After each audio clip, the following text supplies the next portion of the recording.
Les Femmes sur Europe 1. Bonjour à Pauline Hillier et Marguerite Stern. Bonjour à toutes les deux. Bonjour. Merci beaucoup d'être avec nous. Et bonjour également à Maître Patrick Klugman, c'est votre avocat. Bonjour. Bonjour. Vous êtes rentré hier, après un mois passé dans une prison tunisienne. Comment allez-vous ce matin ?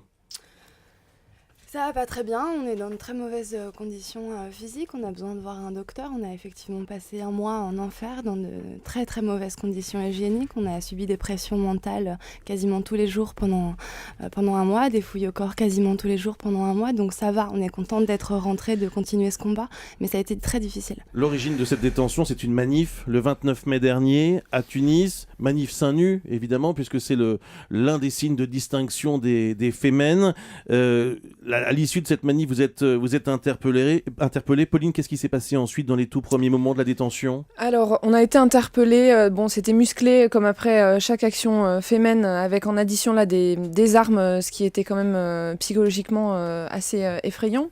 Après ça, on a été mis dans une pièce sans caméra, et nous on sait que quand il n'y a plus de caméra, c'est dangereux. On a été frappés, puis on a été conduite en aveugle, traînée dans des escaliers, dans une espèce de course-poursuite à travers le palais de justice, pendant laquelle on nous donnait des coups de pied, puis on a été mise dans un premier camion, menottée, trimballée, dans un camion où il n'y a pas de lumière, pas d'aération, voilà. Ensuite, on a été interrogés, puis conduite dans une première prison qui s'appelle la Géole. Tout ça parce que vous aviez manifesté seins nus. Parce qu'on avait manifesté seins nus, ouais, voilà. Maître Klugman, qu'est-ce que vous avez pu faire dans les tout premiers jours de la détention ? Déjà, pendant les premiers jours de la détention, nous ne pouvions rien faire. Ça a été très difficile d'avoir des permis de communiquer. Je voudrais saluer ici nos confrères tunisiens, Soueb Barry et Leïla Bendeba, qui quasiment de manière spontanée se sont organisés tout de suite pour pouvoir les défendre, alors que c'était très compliqué. Je vous rappelle que l'essentiel de leur détention, elles n'ont pas été jugées. Elles ont été trimballées d'un endroit à l'autre pour des interrogatoires, pour des fouilles. L'audience était reportée. C'était vraiment un régime d'une grande obscurité pour nous. On a l'impression qu'on parle de la Corée du Nord. C'est ça, la Tunisie ?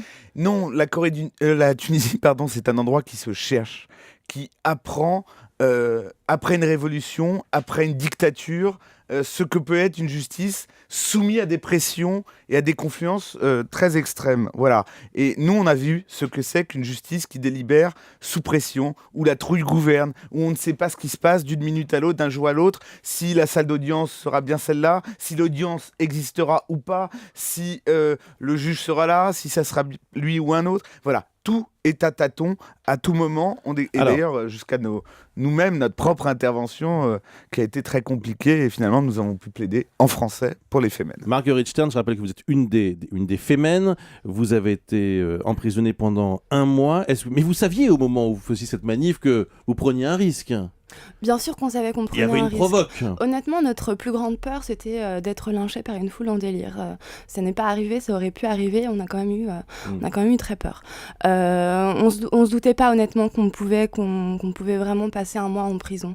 On pensait que notre nationalité allait nous sauver. Et d'ailleurs, c'est un peu ce qui s'est passé. Je pense que si on est libéré, c'est probablement parce qu'on est française. Qu'est-ce que vous vouliez faire passer comme message à l'occasion de cette manifestation ? C'était un message de soutien. C'était un message de soutien à Amina qui a osé aller taguer un symbole du féminisme, le mot fémène, sur un petit muret pour protester contre un rassemblement illégal de salafistes. Et c'était pour soutenir Amina qui est un symbole c'est magnifique. Une fémène tunisienne, mais qui elle est toujours emprisonnée. Qui est toujours emprisonnée. Son procès apparemment sera le premier procès le 4 juillet, puis il y en a un encore dans 8 jours. Donc on est toujours derrière elle, on la soutient, il ne faut pas que la tension retombe et on va continuer à se battre pour elle.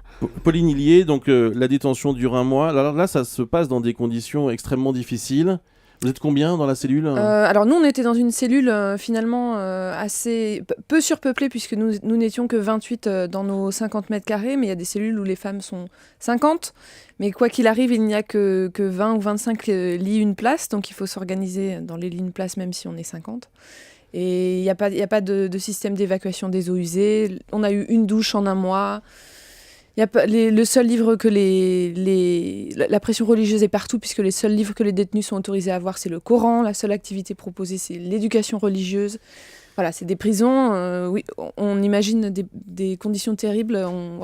Clairement, je les ai vécues, oui, c'était terrible. Et pour sortir, il a fallu exprimer des regrets. Maître Klugman, c'était la solution pour éviter de passer beaucoup plus de temps en prison. Évidemment que leur attitude à l'audience a joué en faveur de leur libération. Ça a été âprement commenté, mais ce qu'elles ont dit, moi en tout cas je l'ai compris et plaidé comme ça, c'est un regret parce que en Tunisie, on présentait leur action comme une action anti-islam, anti-Tunisie. Elles n'étaient pas là pour ça, elles vous l'ont dit. Elles étaient là pour soutenir une camarade, Amina. Et c'était une manifestation politique, pas de débauche, pas de sexuel, pas de pornographie.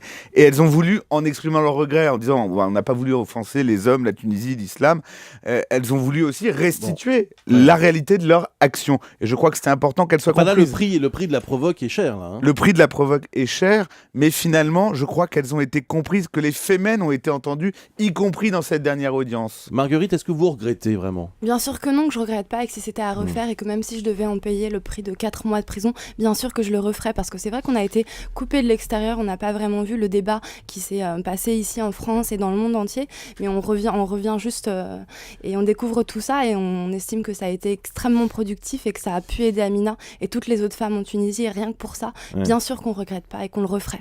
On vous découvre depuis plusieurs mois maintenant, hein, les médias s'intéressent beaucoup à vous, mais votre combat n'est pas toujours forcément compris. Est-ce que vous pouvez nous le redire en quelques mots ce matin ? Le fait qu'il ne soit pas compris, on en est très contente parce que si tout le monde était toujours d'accord, il n'y aurait pas de débat très intéressant. Donc le combat des fémènes, principalement, c'est la lutte contre le patriarcat et contre toutes ces formes d'expression. Donc l'esclavage sexuel, la dictature et les religions. Voilà. Là, dans le cas d'Amina, on était clairement dans l'oppression religieuse qui oppresse les femmes au jour le jour en Tunisie. Tout le monde est contre la dictature. Oui, mais bon, nous, on se soulève pour se battre. Ouais, on ne fait pas juste dire qu'on est contre, on va sur le terrain, on fait ce militantisme de rue pour montrer notre désapprobation de manière ostentatoire. Ouais. Et pourquoi seins nus ?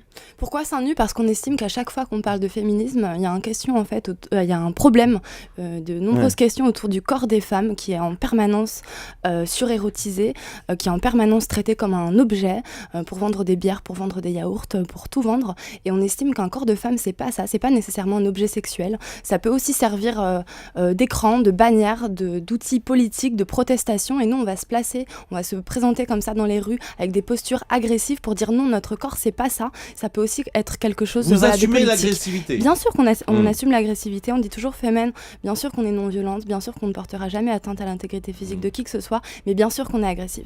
Un dernier mot, Maître Klugman, François Hollande sera en Tunisie la semaine prochaine. Qu'est-ce qu'il peut faire ? Qu'est-ce qu'il doit faire selon vous ? Rappeler ce qu'elles ont été faire en Tunisie, rappeler que tant qu'Amina est derrière les barreaux dans ce pays-là, ainsi que les blogueurs, ainsi que les rappeurs, la Tunisie ne sera pas libre. Et quand la France va en Tunisie, elle doit rappeler la République et la démocratie partout. Est-ce que ça vous a refroidi, cette expérience, Absolument, Marguerite et Pauline ? Et un dernier mot, je voudrais appeler tout le monde vraiment à soutenir Amina, soutenir les Tunisiens, il ne faut pas lâcher. Votre prochaine action, votre prochain combat ? On ne peut pas vous le dire, on ne le sait pas. Merci beaucoup à tous les trois. Merci.